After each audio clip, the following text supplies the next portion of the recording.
Welcome to all of you. It's so good to see this room fill up, especially for something this important. Ballots have started arriving. I know they've arrived for one of us at our house. I'm waiting for mine. That's Tressa's job. And we all need to be able to feel real comfortable about what we're voting for. We're going to start, though, with some just informational kinds of items. So Tressa Gynes, who is our Montrose County Clerk and Recorder, has had a lot of changes and some turmoil in her office over the past year. So she's going to start us out. Then Lisa Del Piccolo is going to talk about how this all happens with city council districts.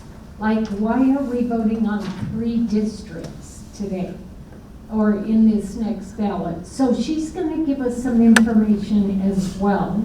And then we'll get to the candidates. We're going to go by district and alphabetically within that district.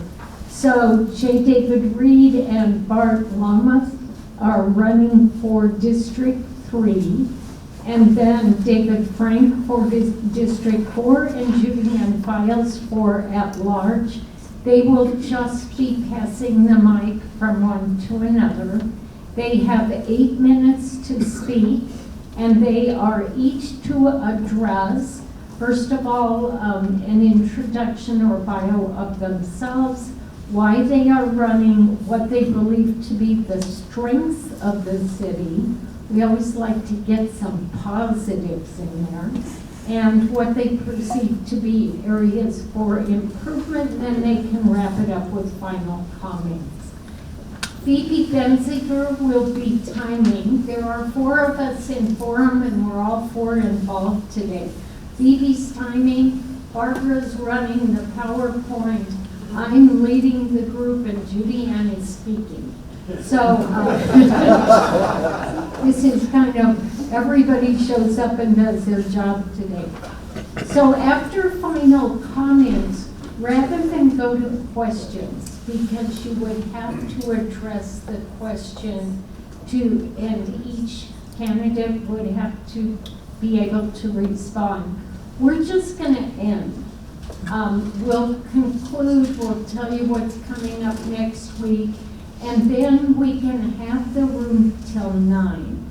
So if you have questions, you can ask between the time we end and 9 o'clock. There is a nursing class that comes in right after us, and that's why we can't hang around for a long time. We feel lucky to have the space, and we accommodate the rules for sure. So that's it for me. I'm going to pass the mic to Tressa, and we're good to go. Thank you again for being here. Hello, again, I'm Tressa Gynes, your county clerk and reporter. Different from Lisa. Lisa is city, I'm county. My position is elected, and you hopefully voted for me when I was on the ballot. We have 2 locations. I'm going to give just a real brief overview of our office. We have 2 locations. Our main office is Montrose, not far from here. I walked over here. It is 317 South 2nd Street, so it's right across the street from the library. We moved last April, and that's part of what Kathy was referring to. Some of the chaos is that building was renovated for us, and it was suited to fit us. There are some little oddities about a renovated building that happen. For example, we had our election last Tuesday, March 5th, which I'll talk just a little bit about, and all of a sudden water right beside our voter service polling center check-in desk where the computers were, right beside that, all of a sudden water just goes bloop, like that down there, and they said it was water, but it was sludgy kind of stuff, so it's not out of a pipe. But, you know, things like that are happening. And they, as you know, right above the election area, you may not know this, is the old jail. So they're saying that the odd sounds that we hear in the building are ghosts and ghost slime that came down. So you have things like that that happen that are really kind of odd in that building. So that's part of the turmoil of just when you renovate a building, you have odd things. But also we have high turnover at times. It kind of goes cyclical. For example, our offices, we have the elections, we have vehicle, and we have recording. I'll touch on each of those. But every one of them are very stressful. I had a vehicle frontline clerk come to me this morning and immediately tendered her resignation. We knew she was stressed out and struggling, but she just says, I can't handle the job, it's too stressful. It is very stressful. It's a high job knowledge for every one of our jobs, and you can imagine the customers come in, they're not quite happy to come see us because we're basically collection agents in that office. We're the deliverer of the law, which is not necessarily fun, whether it be vehicle or whether it be elections. So our other office is in Nucla. We have an annex over there. We've got 3 employees that are over there. They're on the Main Street, 300 Main Street, and it is in the building, the same building as the county courts that are over there. And we provide most of the clerk and recorder services at that office also. So vehicle reg, I'll just touch on that. You know, we do license plates, we do the renewals, you get your handicap placards with us, you get this little handy card in the mail from us, and then we plate everything that is roadworthy. So I like little visuals because it gives you an idea, you associate. That's what this office does. That's what I run, the vehicle office. Those are the things that we issue. We handle about 9,000 of those type transactions per month.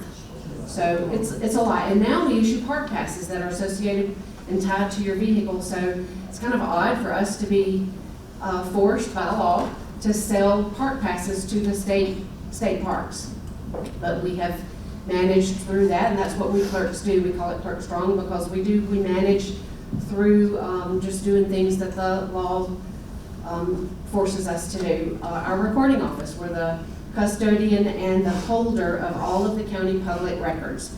Historical documents, if you've been in our recording office, we've got thousands of old books that probably weigh 20 pounds each. They're gigantic and full of real estate information.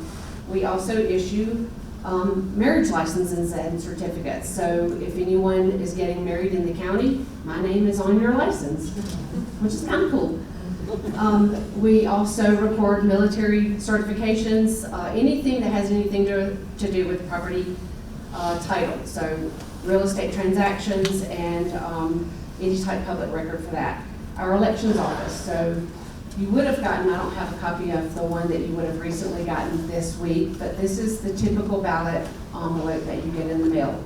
My office also runs the elections. I am, by law, the designated election official for all elections within the county. And with that, I direct and manage every election that happens, but we coordinate with the city. We coordinate with any political subdivision that wants us to help them, but we run the ones that are run by the county. And we register voters, we update address information, we change names, party affiliations, which is a big deal this year, party affiliation.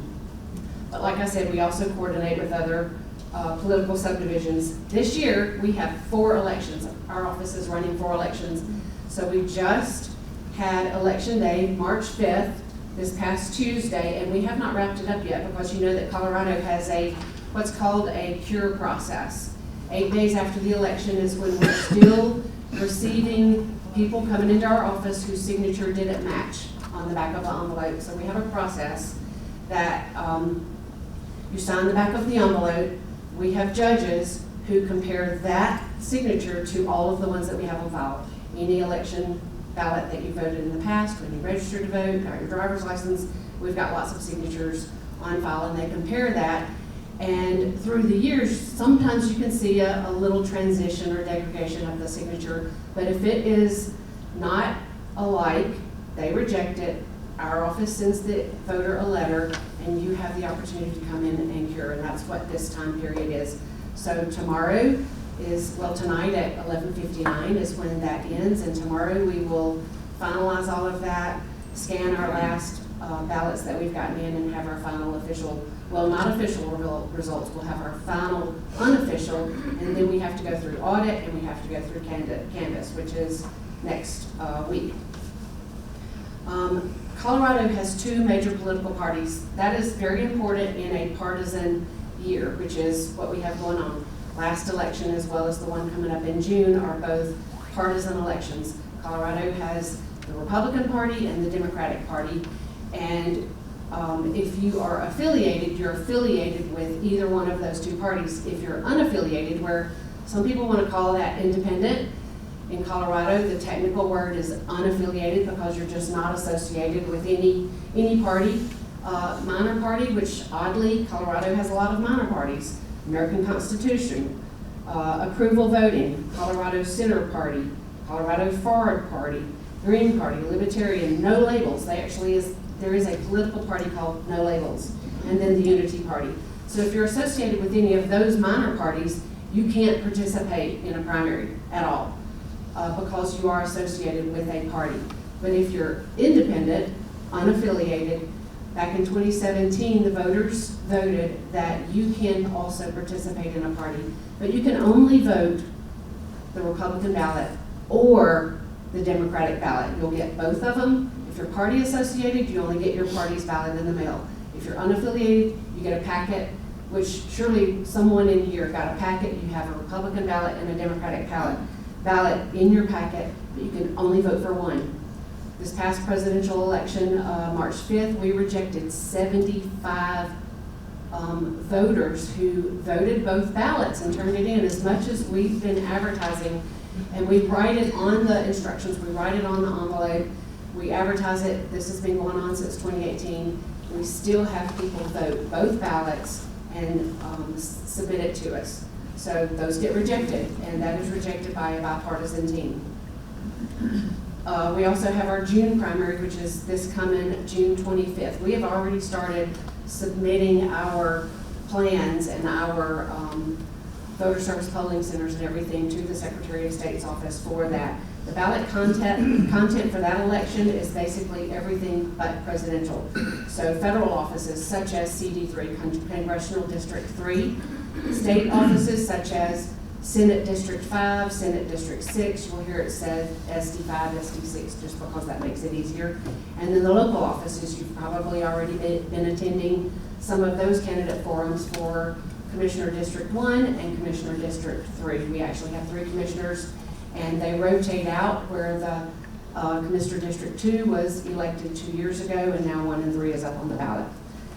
Back to coordinating, we also coordinate with the city for the municipal city election. So Kathy referenced that the ballot is actually our responsibility. We get the ballot content from Lisa, and then we build the ballot, we send it to our print vendor, we coordinate with that print vendor, and then they drop the ballot in the mail in Grand Junction, which they did Monday, and most people have already gotten their ballot, which I did. I got mine yesterday. And also sample ballots, I put some periodically on the chairs. They're yellow, and then we've got some on the table if you're interested in those. The city clerk, Lisa, mostly runs this election. She's the one that collects the ballot. She's the one that has her election judges that process the ballots. They conduct their own signature verification, but we coordinate in that we interact with the print vendor, and they use our machines to scan and tally the results. It's a great relationship, and we love working with Lisa. She's fabulous. Our drop boxes. So this is another way that we coordinate with the city is you can also use our 24/7 drop boxes if you would like to do that for the convenience of all the voters.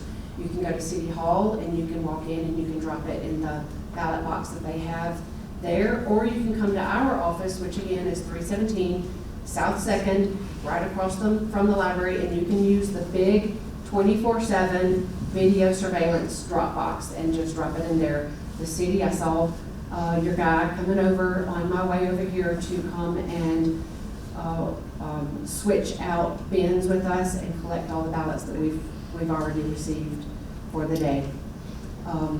We have a general election coming up this November. It is November 5th. So the partisan election is to elect candidates that go to the general ballot. So for example, Commissioner District 1 and 3, we have 2 candidates each that are partisan that will both most likely get through the assembly process and be on the June ballot.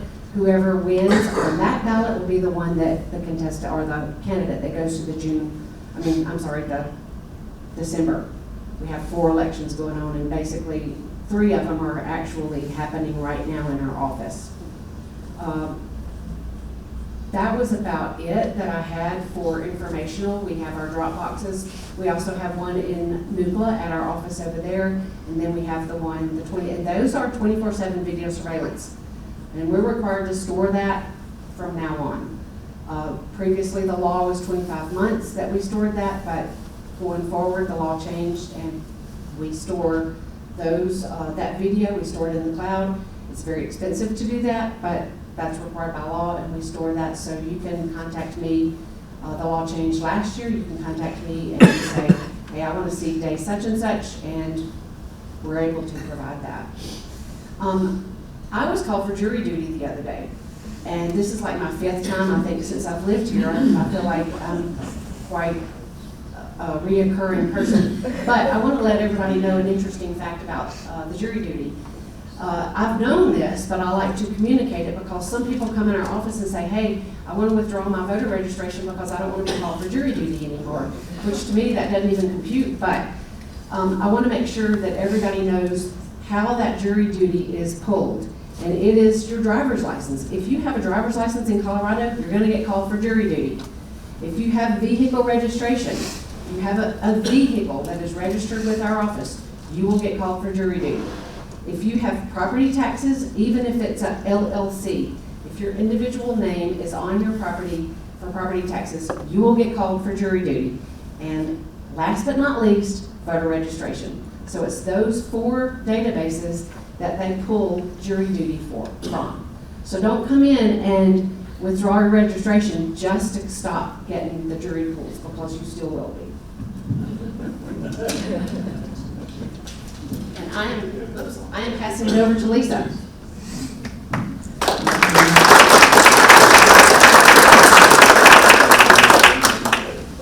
Good morning, and thank you all for being here. I'm going to echo a lot of what Tressa has said. We work very closely with Tressa and her staff, and they are excellent to work with. They're very knowledgeable, and we always appreciate their assistance. We run elections every other year, so sometimes we need some refresher tips from them, and they're always very helpful. So today I would like to give you just a brief overview of our municipal election. We have been conducting mail ballot elections since the early 90s. So our election this year will be a mail ballot election, and election day is April 2nd, 2024. Ballots have to be received by the city clerk by 7 p.m. on election day, not postmarked, so it's important to note that. This year, we have 4 wonderful candidates for 3 city council seats. In order to become a candidate, you have to be a registered voter, which means you have to be 18 years old. You have to be a resident of the city and the council district you're seeking to represent for 12 consecutive months preceding election day. And then you also have to circulate a candidate nomination petition. So we need 25 valid signatures. That will be signatures from registered voters living within the city limits. It's important to note that this is not district specific. So a candidate circulates petitions and can get signatures from anyone, any registered voter living within the city, not necessarily just District 3 or just District 4. To be a voter in our election is really very simple. You have to be registered to vote, which means you have to be 18 years old. And you also have to be a resident of the city for 22 days preceding election day. It's also important to note here that voting is not district specific. So if you get a ballot, you can vote on everything on that ballot. It's not just if you have to live in District 3 to vote on the District 3 race. So anyone living anywhere in the city votes on everything on the ballot you receive. How to vote, it's important to note, Tressa touched on signature verification. If you do not sign this signature or this self-affirmation of voter, we cannot process your ballot. So once you have cast your ballots, make sure you put your ballot in that return envelope and make sure to sign this self-affirmation of voter. But we do contact anyone who forgets to sign or there's a signature discrepancy. We make sure everyone does have an opportunity to cure that deficiency. And then once you do sign your affirmation, you have to figure out how to get your ballot back to us. You can do that by mail, or you can deposit it in one of the official ballot drop boxes. So as Tressa said, we have, they graciously allow us to use their 24-hour drop box outside of the county elections office. And then we also have a ballot box inside their elections office, and we have a ballot box always in City Hall. It's important to note the one on the right there is inside City Hall, and it says this is an official drop box. So I want to point out that these are not official drop boxes. Please do not put your ballot in our utility payment drop box or in a mailbox outside of one of our buildings. We're likely to get it, but we want to make sure your ballot counts, and we want to make sure we receive it by 7 p.m. on election day. If you didn't get a ballot and think you should, or if you spilled coffee on your ballot, if you for some reason need a replacement, all you have to do is contact us. We can be reached by phone, by email, or by coming in and seeing us. We want to make sure everyone who is qualified to vote actually has the opportunity to vote. Ballots did go out this week, and we have the drop boxes out there. If there's any question at all, please contact us.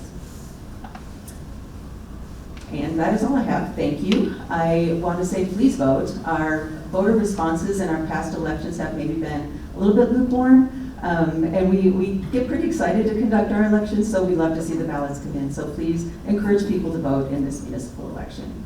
And now it is my privilege to introduce our first candidate, Mr. Bart Larmouth, our City Council candidate for Council District 3.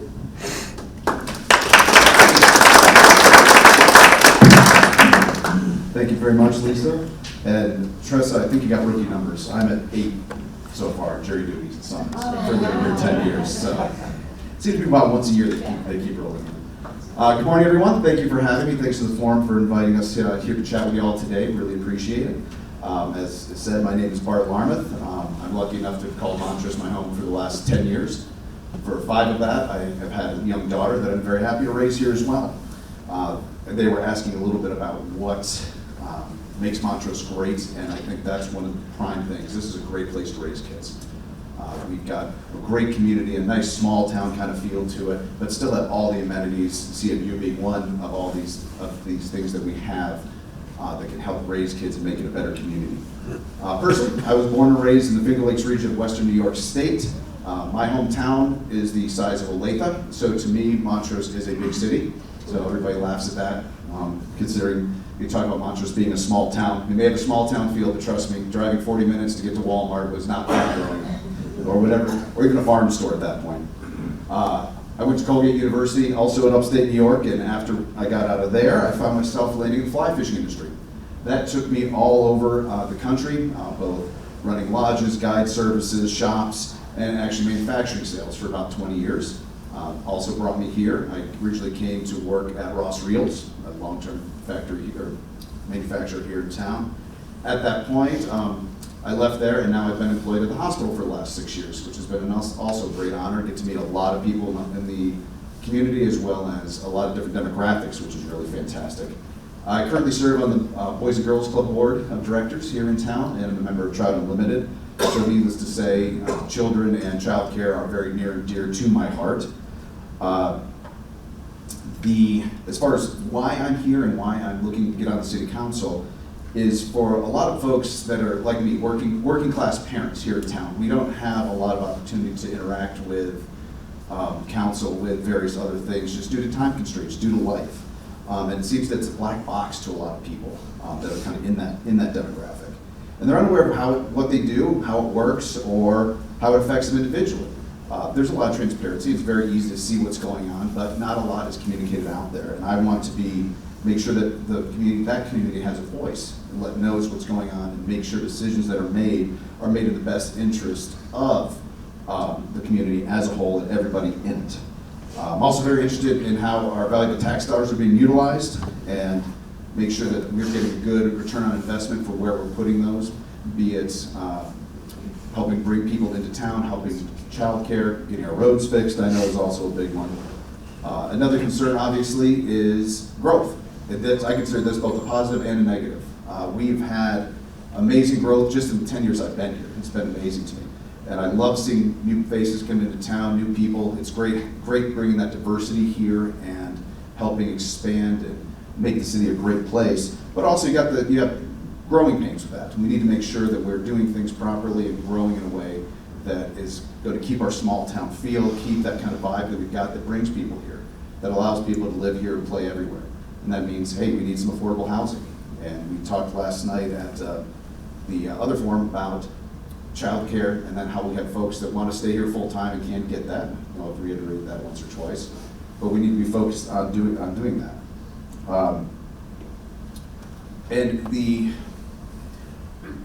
I apologize. I have not had enough caffeine this morning. It's going to be one of those days. 8 minutes seems a lot longer than I thought it was going to be. Long and short, I love this city. I love what it's doing, I love where it's going, and I think we just need to be responsible and think about what we're doing as far as going forward into the future and make sure that the comprehensive plan is where it needs to be and that we're utilizing all the tools in our arsenal, taking advantage of every demographic in this community to hear their voices, hear what's going on. Listening was a big topic of conversation last night as well.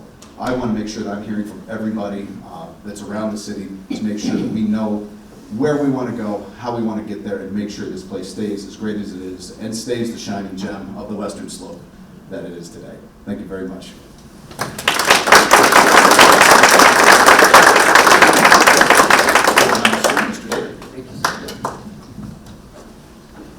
Good morning. I'd also like to thank the forum for having us here this morning. Thank all of you for coming out. Is this live? Yeah, you got that close. My name is David Reed. I am currently on the City Council, serving in District 3. I'm the Mayor Pro Tem of the city. A little bit of my background. A few years ago, my wife Debbie and I moved here when I got out of law school. And we've been here ever since. We raised our daughter Kate here. And we love this city. I've been serving this city in public capacities for over 40 years. I've been on the Montrose County School Board. I've served on the Board of Directors for Board of Trustees for CMU, Colorado Mesa University, this university. And I was the chairman of the Board of Trustees until about three and a half years ago.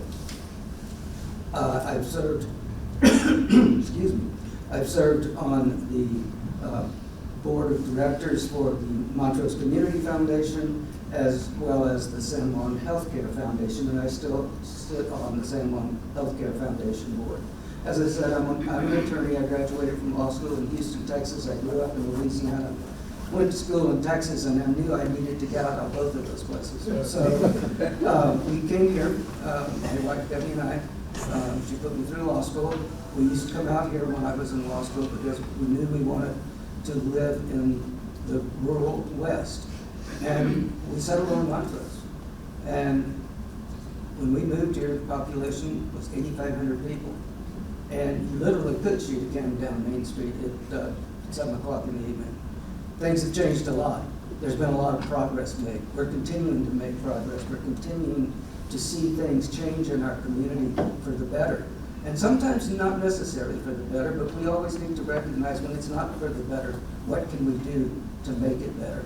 And so that's what I strive to do in my capacity of serving this community. I still have a full-time law practice as well as serving on the city council. I love the city. I love serving on the city council. I love serving you as citizens of Montrose. And I'd like to continue to do that. Some of the issues that are facing the city, and we talked about this with the League of Women Voters last night, some of the issues that we are faced with is housing. We need to have attainable housing for our citizens so that people will come here and be able to live and earn a living and provide the, and work within our workforce and provide the economy that we need to be sustainable. Childcare is amazingly difficult today. One of the things we're doing in the city right now is we're looking at establishing our own childcare facility. And we haven't gotten there yet, but it's on the drawing board. We're talking about it because we're losing people because they can't find childcare. We're losing people because they can't find a home that's affordable that they can live in.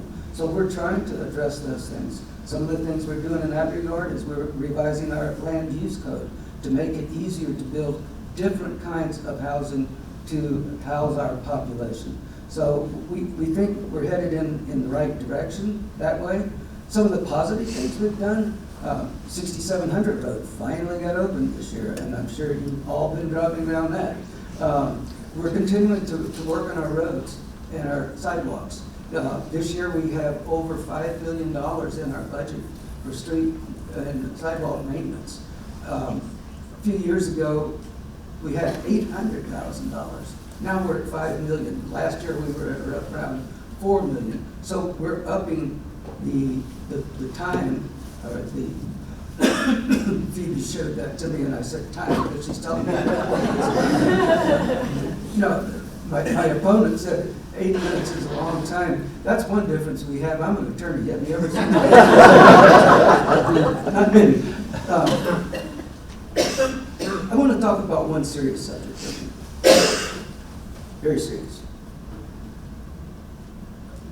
Last week before last, your city council, in reaction to a request to pass a resolution declaring us to be a non-sanctuary city, was presented to us, and the city council voted 4-1 to approve a resolution that we directed staff to draft for us and bring back to the next city council meeting. We took that, and subsequent to that vote, we have had a lot of input from our citizens in the community. A lot. And justifiably so. Sometimes you have to take a step back and you got to say, I own it, I did it, and was it the right thing to do? We are elected to be unifiers, not dividers. And this issue created division. And so what we're trying to do now, and I've met with the people who proposed the resolution, and I've met with our Latino community, and we are working together to try and come up with a statement that addresses the fears of those, realistically, that have been raised to us about the immigration situation and their concerns with that. But at the same time, to reassure our prosperous Latino community, who represents about 20% of the population in the city, that they are indeed citizens of this city as much as anyone else. And we all need to be together. We do not need to be divisive. And that is not my job. So I own what I did, but I also learned from what I did. And I hope we can all learn from things sometimes when maybe it wasn't the right thing to do, but you reacted because you were trying to help someone, and in the process, you may have hurt someone else. So let's learn from this experience. Let's be not a divisive community, but a community that is one people, headed in one direction for the good of all of us. Thank you.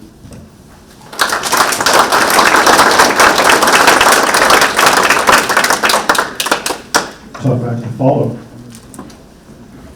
Good morning, everybody. Thank you for coming. I appreciate seeing all of you. I'm Dave Frank. A little bit about me is that I am a native of Montrose. I was born in Montrose Memorial Hospital, graduated from Montrose High School, have lived most of my life here, although with those side trips into, I spent 4 years in the military, in the Air Force. I'm a military veteran. I'm a retired chef, retired general contractor, retired home inspector, retired professional musician. Yeah, I've done a lot of things in our community. I've served actively in our community in a lot of different formats. I've served at my church on the board of deacons. I've served on the Dolphin House Board. I've served on the Montrose Community Foundation Board. I've served on a lot of the smaller boards in our community. I've also been very active. I'm on the current president of the Montrose Rotary Club, and I'm quite proud of that. One of the questions that rose up last night was, what are you doing to prep if you get elected? Well, I kind of laughed. I said, I've been doing a 4-year intensive immersive study in the City Council, and it's been very beneficial. I've learned a lot. Your first year on City Council, you have to eliminate a lot of preconceptions and misconceptions about what we do, how we do it, where we do it. And that's very important. The second year, you start getting your feet under you. The third year, you really are getting a real traction on how things work. Your fourth year, you understand who does what and why, and you understand the underlying concepts of what happens and why we do it. My first year was full for COVID, so we really didn't have a first year where it was really a functional first year, but we accomplished a lot. So as a City Council representative, I serve on a number of other different boards. I've served on the CMU Advisory Board. I'm very happy to do that. One of our benefits of that is we worked with our CMU locally, and we got approval to make tuition for daycare providers free. CMU has since gone on to provide a free tuition for local residents, and it's on a certain economic level to make sure that we're educating people. So we're trying to address some of those things. I also serve on the Region 10 board. I'm the vice chairman of the Region 10 board. I serve on the Colorado Opioid Abatement Council as one of the co-chairs of the administration committee on a state board. I also serve on the Colorado Municipal League as the policy committee, as the former policy committee chair. And we look forward to working with CML because they are a great resource for a lot of things, and they defend a lot of the liberties and a lot of the ability for local home rule cities and municipalities to determine ourselves what we want to do and how we do it. A couple of things what's good about Montrose?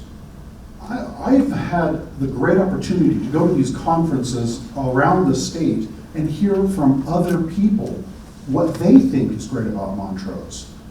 And one of the things I pointed out last night is that we go to these conferences and people are like, oh my gosh, you're from Montrose? You guys are amazing. You guys do this and this and this, and how do you do that and that and that? And we are the envy of most of Colorado and parts of Utah, quite frankly, because of the way we do things. We are very deliberative, we're very careful.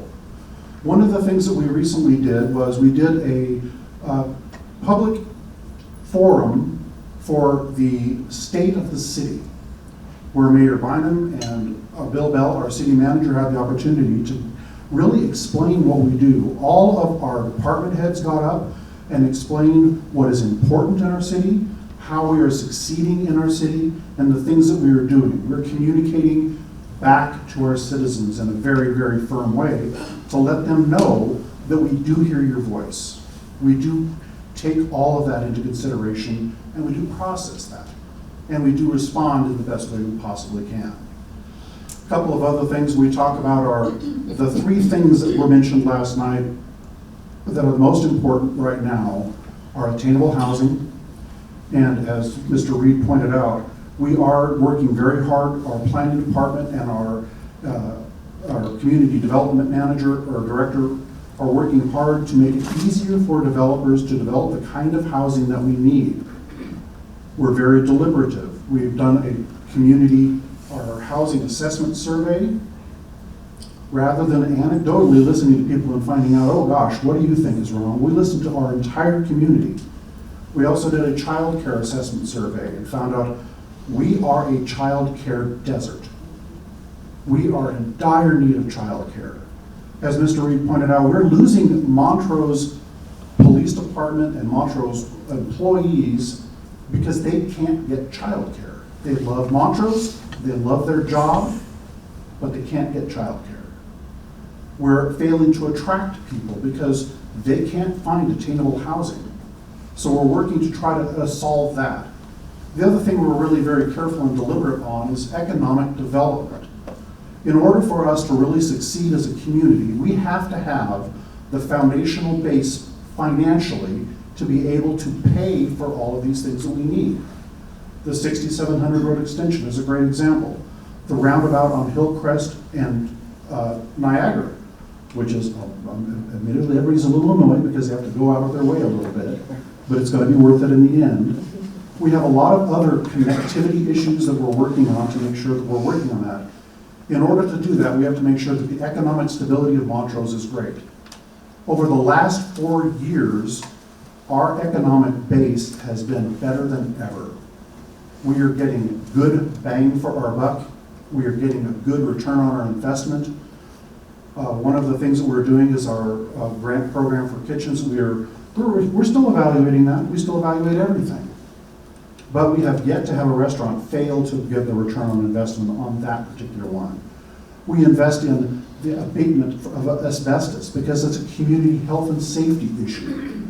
We invest in a lot of these things like our new public safety complex, making sure that our police officers have a safe, comfortable environment to work in, which is also, by the way, the envy of most of Colorado. We have a lot of people that are wondering how on earth we managed to get such a fantastic facility. The reason we got all of these wonderful things in Montrose and why Montrose is a great place, even though we do have things to work on, is because we listen and we care. Thank you.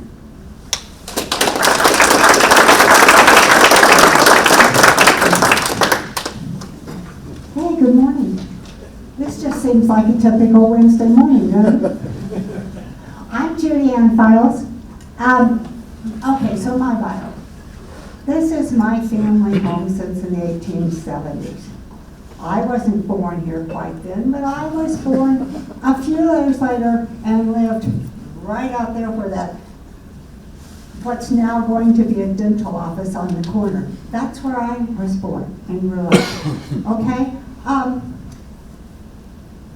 I, of course, had to go away to go to school. Came back in 1969 so that my husband and I could start teaching for the Montrose County School District. During that time, we had 2 children, Christina and Craig. They graduated from Montrose High School. They've gone on, they've done amazing things in their lives. Then after 38 years, I decided to retire. Well, that only works for so long, and then, you know, I decided I wanted to run for city council. So 12 years ago, I ran for city council, was elected. I served 8 years. During that 8 years, we did some amazing things to change City of Montrose, the Montrose community. And that included being the All-America City. Okay? That was big for us, a little community to achieve that. And then we did the water sports park, all kinds of things that happened during those years. And I loved it. I loved every second of it. And then at the end of 8 years, the state of Colorado says, term limited, you have to leave. So I left, and then state statute says that you have to stay off for 4 years. So guess what? That 4 years is up. So in January, I chose to have a lot of you help me and sign my petition and got back on this ballot. Running unopposed is almost a dream because, believe me, it's a lot easier. I only had to do that once, by the way. That was 12 years ago. Now I've run 3 times unopposed. I am so excited to be able to come back on city council. One of the big things when I left council 4 years ago was I was so disappointed that we hadn't been able to accomplish a new public works facility. And I know for some of you that doesn't, so what? What is that? Public works facility is everything from streets to trash and recycling to parks department, but also the engineers, the city engineer's office. David Brews there with parks and, with water and sanitation. Sewer plant. Why am I into that? I'm all confused here. Anyway, that is such a bad facility down there that it affects the people who work there. And therefore it affects the services that they can give you. Okay? So I was really disappointed we never got to accomplish that. That's one of those things that was always getting kicked down the road. There was always something that was maybe a little better that happened instead. Well, guess what? Even without my help, that's now in the process. So I am so excited about being able to help guide that. They've given me free view now of all the plans, and I spend time with Jim Shedd, our Public Works Director, and that facility is going to be amazing. It's going to do a lot of services that you don't currently have or be able to be done there. But also it throws in this opportunity to do the extension on Rio Grande. So Rio Grande Avenue will now be able to, with this whole thing, be able to go from Main Street to River Landing without any problems. And I'm excited about that. Other than that, City of Montrose will always be in a growth situation. So we have to be prepared for growth, whatever that means. That means having the right infrastructure, having the right zoning plans, all of those things to help with growth and housing and childcare.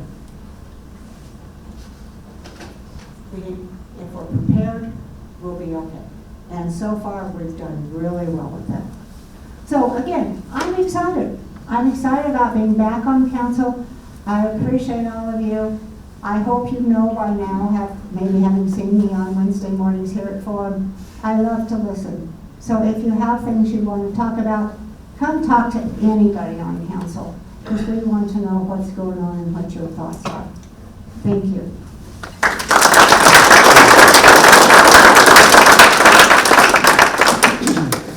And I'll give it to Kathy.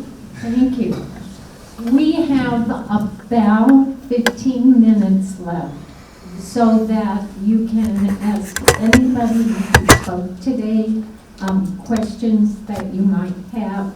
We appreciate your being here. We encourage you to vote. We thank everyone who spoke, but especially those of you willing to run. If we didn't have a city council, we'd be in a world of hurt. So thanks for your time. And